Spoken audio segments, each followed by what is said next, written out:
नमस्कार। आज हम बात करने वाले हैं 2024 की एक काफी चर्चित हिंदी फिल्म श्रीकांत पर। हाँ, ये फिल्म काफी चर्चा में रही। और ये सिर्फ एक फिल्म नहीं है, ये श्रीकांत बोल्ला की असल जिंदगी की एक कह सकते हैं जबरदस्त कहानी है। बिल्कुल, बहुत प्रेरणादायक। हमारे पास ना इस फिल्म से जुड़े कई सारे पहलू हैं। कुछ रिव्यूज हैं, कहानी के जो मुख्य पड़ाव हैं उनका जिक्र है, कलाकार, संगीत। हाँ, और फिल्म को कैसा रिस्पांस मिला वो भी है। कुछ सोर्सेज में तो कहानी के कुछ हिस्सों पर काफी डिटेल में बात की गई है। हाँ, तो हमारा मकसद यही है कि इन सब चीजों को मिलाकर श्रीकांत बोल्ला के सफर को समझें। जी, मतलब न सिर्फ उनकी कामयाबी बल्कि उनके जो संघर्ष थे, जैसा फिल्म में दिखाया है, और खास तौर पर उनकी जो कंपनी है बोलांट इंडस्ट्रीज, उसके पीछे की सोच क्या थी, उसका क्या महत्व है, उसे थोड़ा गहराई से देखें। बिल्कुल। तो फिर शुरू करते हैं, है ना? चलिए। इस कहानी की परतें खोलते हैं और देखते हैं कि इसमें क्या कुछ है। चलिए। सबसे पहले थोड़ा सा फिल्म के बारे में। आइए। श्रीकांत 2024 में आई हिंदी बायोग्राफिकल ड्रामा है ये। हाँ, और डायरेक्ट किया इसे तुषार हीरानंदानी ने, और लीड रोल में श्रीकांत बोल्ला के किरदार में हैं राजकुमार राव। फिल्म श्रीकांत बोल्ला की जिंदगी पर ही है, जो जैसा हमने कहा जन्म से देख नहीं सकते थे। और ये कोई ऐसी वैसी कहानी नहीं है, मतलब एक ऐसे उद्यमी की कहानी जिन्होंने न सिर्फ अपनी फिजिकल चुनौतियों को पार किया, हाँ, बल्कि समाज की जो बाधाएं थीं उनको तोड़ते हुए बॉलेंट इंडस्ट्रीज जैसी कंपनी खड़ी की। सही कहा। और ये कंपनी जानी जाती है खास तौर पर दिव्यांग व्यक्तियों को काम देने के लिए। कहानी शुरू होती है आंध्र प्रदेश के एक छोटे से गांव से। श्रीकांत का जन्म होता है जी। और जन्म से ही दृष्टिहीन होने के कारण ना परिवार पर समाज का बहुत दबाव था। कुछ सोर्सेस तो ये भी बताते हैं कि उन्हें बच्चे को छोड़ने तक की सलाह दी गई थी। अरे बाप रे। ये उस वक्त की मतलब सोच दिखाता है। बिल्कुल, लेकिन परिवार ने हिम्मत दिखाई, उन्होंने पाला उन्हें। शुरुआती पढ़ाई में भी दिक्कतें आई। उस जमाने में समावेशी शिक्षा मतलब इंक्लूसिव एजुकेशन के साधन बहुत कम थे। हाँ, जाहिर है। मगर श्रीकांत पढ़ने में काफी तेज थे। यहीं पर कहानी में एक बड़ा मोड़ आता है।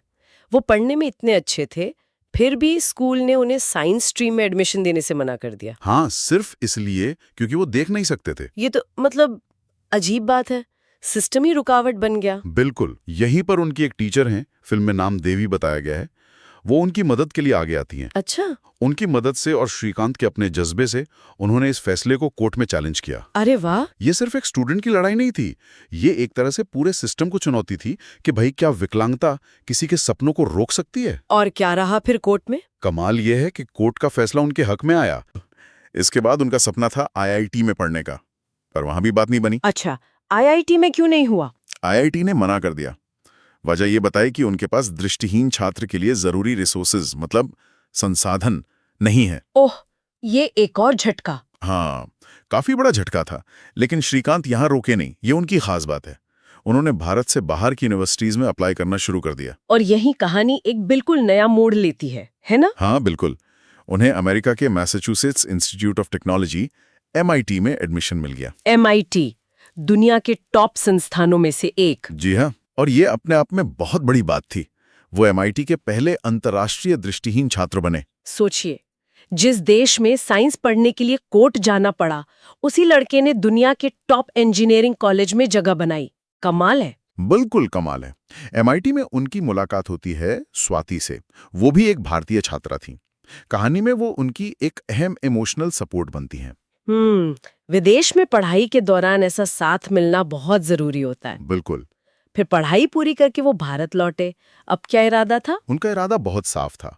वो सिर्फ अपनी कामयाबी तक नहीं रुकना चाहते थे। उन्होंने अपनी टीचर देवी के साथ मिलकर दृष्टिहीनों के लिए एक कंप्यूटर ट्रेनिंग सेंटर खोला। अच्छा, मतलब दूसरों की मदद करने का सोचा। हाँ, लेकिन यहाँ उन्हें जमीन की सच्चाई का सामना करना पड़ा।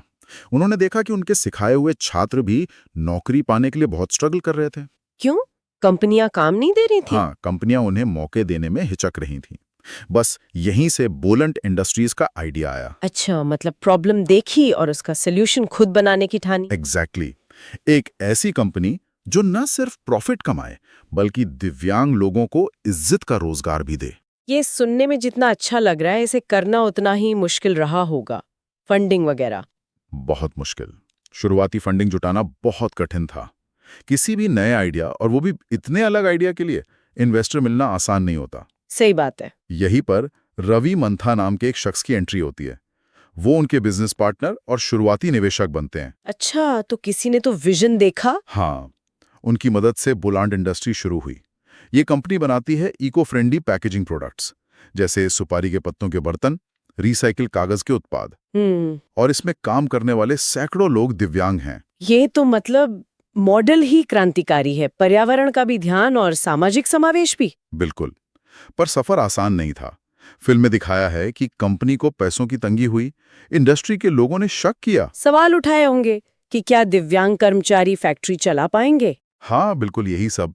लेकिन श्रीकांत का नेतृत्व और उनकी टीम की मेहनत रंग लाई। कंपनी चल पड़ी, सफल हुई। बहुत बढ़िया। उन्हें पहचान मिलनी शुरू हुई। इसी दौरान उनकी मुलाकात हुई पूर्व राष्ट्रपति डॉक्टर APJ अब्दुल कलाम से। ओह, कलाम साहब से। जी, और सोर्सेज बताते हैं कि इस मुलाकात ने उन्हें बहुत प्रेरित किया। उनके मन में देश सेवा और राजनीति में आने की इच्छा भी जगी। अच्छा, पॉलिटिक्स में भी फिल्म के आखिर में इसका कुछ जिक्र है। हाँ, फिल्म के आखिर में एक मोड़ आता है जहां कुछ राजनीतिक लोग उनकी विकलांगता का फायदा उठाकर उन्हें रास्ते से हटाने की कोशिश करते हैं। ओह, मतलब कामयाबी के बाद भी चुनौतियां खत्म नहीं होती, बस रूप बदल लेती हैं। सही कहा। मगर वो अपने करीबियों स्वाति और रवि के साथ मिलकर इन मुश्किलों का भी सामना करते हैं। और फिल्म खत्म होती है श्रीकांत की एक स्थायी विरासत को दिखाते हुए, एक कामयाब उद्यमी और समावेश के प्रतीक के तौर पर। ये सिर्फ एक व्यक्ति की जीत नहीं, एक सोच की जीत है, वाकई। अच्छा, इस पूरी कहानी को पर्दे पर लाने में कलाकारों का कैसा काम रहा? राजकुमार राव की तो काफी तारीफ सुनी है। हाँ, राजकुमार राव के काम की बहुत तारीफ हुई है। उन्होंने जिस तरह श्रीकांत के किरदार को पकड़ा है, उनकी बॉडी लैंग्वेज, उनका आत्मविश्वास, वो कमाल का है। सुना है उन्होंने काफी मेहनत भी की थी रोल के लिए। हाँ, सोर्सेज बताते हैं कि उन्होंने काफी वक्त बिताया दृष्टिहीन लोगों के साथ, उनके तौर तरीकों को समझने के लिए। ये प्रामाणिकता बहुत जरूरी होती है बायोपिक में। बिल्कुल। उनके अलावा ज्योतिका ने श्रीकांत की मां का किरदार निभाया है, जो शुरुआती मुश्किलों में उनके साथ चट्टान की तरह खड़ी रहती है। उनका काम भी बहुत अच्छा है। और अलाया एफ ने स्वाति का किरदार निभाया है, जो उनकी जिंदगी में एक अहम मोड़ पर आती हैं। और शरद केलकर रवि मंथा बने हैं, जो बिजनेस पार्टनर और मेंटोर हैं। इन सभी किरदारों ने कहानी को इमोशनल डेप्थ दी है, कह सकते हैं। अच्छा, अब जरा संगीत की बात कर लेते हैं। वो कैसा है फिल्म का? संगीत भी काफी इंटरेस्टिंग है। कई लोगों ने मिलकर दिया है।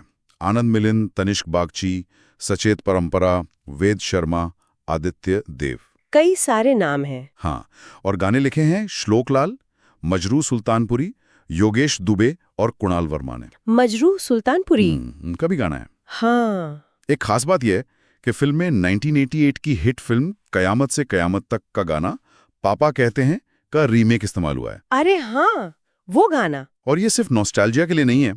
कहानी के कॉन्टेक्स्ट में ये गाना श्रीकांत की एम्बिशंस और शायद पिता के साथ उनके रिश्ते की परतें भी खोलता है। ये इंटरेस्टिंग है। पुरानी धुन, नई कहानी में एक अलग मतलब। बिल्कुल। तो फिल्म जब आई, लोगों को कैसी लगी? क्रिटिक्स ने क्या कहा, चली या नहीं? देखिए, सूत्रों के हिसाब से फिल्म को क्रिटिक्स से काफी अच्छी प्रतिक्रिया मिली। कहानी कहने का तरीका, श्रीकांत की इंस्पायरिंग जर्नी और खासकर राजकुमार राव का परफॉर्मेंस, इन सब की बहुत तारीफ हुई। लेकिन कुछ नेगेटिव भी था। हाँ, कुछ जगहों पर यह भी कहा गया है कि शायद फिल्म ने कुछ असल संघर्षों को थोड़ा सा सरल करके दिखाया है, जो अक्सर बायोपिक्स में हो जाता है। हाँ, थोड़ा फिल्मी लिबर्टी कह सकते हैं शायद, पर ओवरऑल पॉजिटिव रिस्पॉन्स था। और ये फिल्म आई थी 10 मई 2024 को थिएटर्स में, और फिर 5 जुलाई 2024 को नेटफ्लिक्स पर भी आ गई। हाँ, जिससे इसकी पहुंच और बढ़ गई। इसे कुछ पहचान भी मिली, अवार्ड्स वगैरह। जी हाँ, 25वें IFA अवार्ड्स में नॉमिनेशंस थे, और शोशा रील अवार्ड्स 2025 में अलाया एफ को बेस्ट सपोर्टिंग एक्ट्रेस का अवार्ड भी मिला। अच्छा जी, तो मतलब फिल्म ने कलात्मक तौर पर भी अपनी छाप छोड़ी। बिल्कुल। ये अवार्ड्स और पहचान सिर्फ फिल्म के लिए नहीं, बल्कि उस कहानी और उस जज्बे के लिए भी हैं जिसे फिल्म सामने लाती है। तो इस पूरी बातचीत का सार क्या निकालें? ये फिल्म और श्रीकांत बोला की कहानी हमें क्या सिखाती है? क्या ये बस एक और इंस्पिरेशनल स्टोरी है? देखिए, इंस्पिरेशनल तो यकीनन है, पर ये उससे कहीं ज्यादा है। ये फिल्म ना मानवीय इच्छा शक्ति, मतलब ह्यूमन विल पावर, दृढ़ संकल्प, हाँ, और मुश्किल हालात में भी नया रास्ता बनाने की सोच का एक बहुत पावरफुल उदाहरण है। श्रीकांत बुल्ला की कहानी सिर्फ बाधाओं को पार करने की नहीं है, बल्कि बाधाओं को अवसरों में बदलने की है। सही कहा। यह सिर्फ एक इंसान की जीत की कहानी नहीं है, बुलॉन्ट इंडस्ट्रीज का जो मॉडल है वो दिखाता है कि बिजनेस को सामाजिक बदलाव के लिए कैसे इस्तेमाल किया जा सकता है। बिल्कुल, ये समावेश यानी इंक्लूजन के महत्व पर जोर देती है। और ये दया की तरह नहीं, बल्कि एक प्रैक्टिकल बिजनेस मॉडल की तरह है। हाँ, और ये सवाल भी उठाती है कि हम विकलांगता या डिसेबिलिटी को देखते कैसे हैं। फिल्म दिखाती है कि असली बाधा शायद फिजिकल लिमिटेशन नहीं, बल्कि समाज की सोच और सिस्टम की सीमाएं हैं। बिल्कुल, श्रीकांत का MIT पहुंचना या एक सफल कंपनी चलाना, ये इसी सोच को तो चैलेंज करता है। दिखाती है कि सफलता कोई सीधी लाइन नहीं होती। MIT से ग्रेजुएट होने के बाद भी जॉब ढूंढने वाले छात्रों की सच्चाई, कंपनी चलाने की चुनौतियां, पॉलिटिक्स के दांव-पेच। हाँ, ये सब दिखाते हैं कि संघर्ष हर कदम पर है, बस उसका रूप बदलता रहता है। इसमें सपोर्ट सिस्टम का रोल भी बहुत अहम दिखता है। बहुत अहम, चाहे वो परिवार हो, टीचर हो, दोस्त हो या बिजनेस पार्टनर। श्रीकांत अकेले नहीं थे, उन्हें सही वक्त पर सही लोगों का साथ मिला, जिसने उनकी इस यात्रा को मुमकिन बनाया। तो हमने देखा कि श्रीकांत फिल्म किस तरह एक व्यक्ति के अटूट हौसले की कहानी है। हाँ, शिक्षा के अधिकार के लिए लड़ने से लेकर दुनिया के बेस्ट संस्थानों में पढ़ने और फिर एक ऐसी कंपनी बनाने तक जो सैकड़ों दिव्यांग जिंदगियों को रोशन कर रही है। ये कहानी हमें याद दिलाती है कि अगर इरादा पक्का हो और सही दिशा में कोशिश की जाए तो बड़ी से बड़ी मुश्किलों को भी पार किया जा सकता है। श्रीकांत बोला और बुलंट इंडस्ट्रीज का काम सिर्फ एक बिजनेस नहीं है, ये एक आंदोलन है, समावेश और समान अवसर का। ये दिखाता है कि कैसे एंटरप्रेन्योरशिप समाज की बेहतरी का एक जरिया बन सकती है। और जाते जाते एक सवाल हम सबके सोचने के लिए छोड़ जाते हैं। जी, श्रीकांत बोल्ला जैसे लोगों को आगे बढ़ने के लिए जिन मौकों की जरूरत होती है, क्या हमारा समाज वो मौके सचमुच दे पा रहा है? क्या हम सिर्फ बाधाएं हटाने की बात कर रहे हैं, या सच में ऐसे रास्ते बना रहे हैं जहां हर किसी की काबिलियत को पहचाना जाए, उसे निखारा जाए और उसे उड़ने का मौका मिले? बहुत अहम सवाल है ये। ये सवाल शायद फिल्म देख के खत्म नहीं होता, बल्कि यहीं से शुरू होता है।